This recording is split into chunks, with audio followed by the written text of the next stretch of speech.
Hi, man. I am just going live. My wife's calling out to me. So, hi, man. This thing clicks on me every time. My wife's just speaking to me. We've just gone live, so she'll have to get back to it in a minute.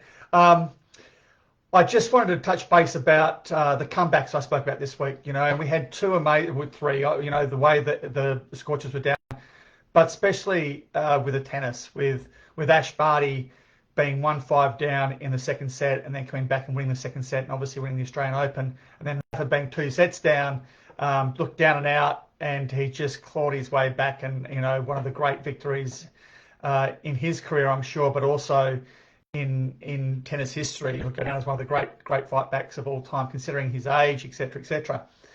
And and it's a great analogy about life, because we get knocked under our ass a lot. We get knocked down, pushed down, things happen to us, and we have to make a comeback. We have to come back and be the best version of ourselves based on the situations and the circumstances that we've had come to us. So some of us bounce back really well, others not so much.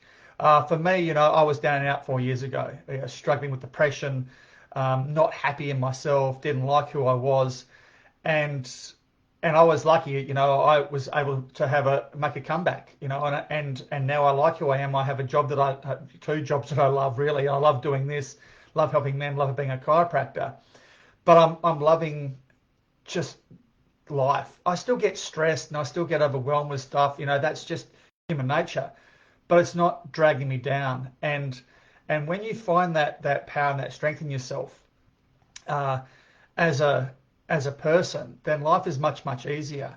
It's when I was struggling, when I couldn't make a comeback, I felt like I couldn't make a comeback, is when things get dark for people, and they did for me, and they do for many others out there as well. If they get real dark, that's when we start losing men's lives. Um, I want to talk about those emotional comebacks. Some examples. And I remember seeing a documentary about Dennis Rodman, who's one of the most eccentric characters you'll ever come across. But I remember him talking about himself in either a documentary or a show, and he had to basically reinvent himself. He had so many expectations of who he had to be as a person, as a player, as a man, that he was in a really bad space. And so he went and sat in a car with a shotgun, which he got arrested for, but he basically killed himself that night. He killed off the old Dennis and re-established himself as someone who he wanted to be. It's not who I would have chosen to be, but that's what he did. And the same was for me. When I went through my transformation, if that's what you want to call it, I look back now and my old Brett died, but I had to find out who the new Brett was.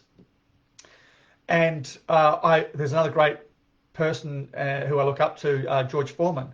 I'm a massive Muhammad Ali fan, and that Rumble in the Jungle, they actually talk about in the book When We Were Kings, sorry, in the movie When We Were Kings, the doco, about how George Foreman was this very quiet, intense, physically brute of a man, and he, um, after the loss to Muhammad Ali in the Rumble in the Jungle, he went into a deep depression, and it almost destroyed him. But he had to reinvent himself to someone different.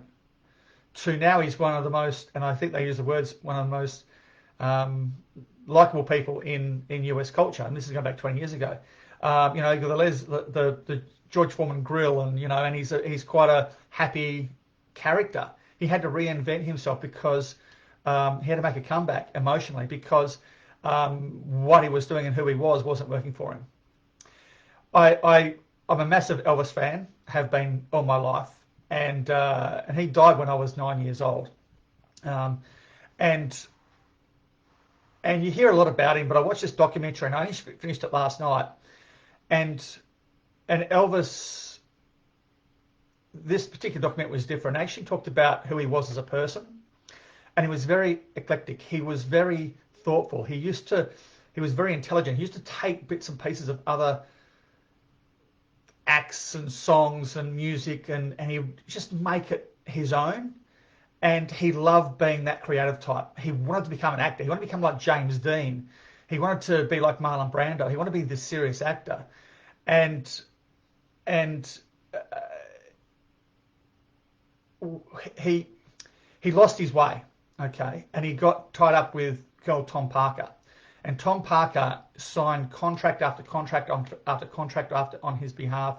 He was forced to do music and movies he didn't like, he didn't want to do, but because he was in contract, if he actually complained about one of the scripts, he'd be brought in, sat down, and said, "You'll do as you're told because you're a contract, otherwise you'll do nothing, and you'll get paid for nothing."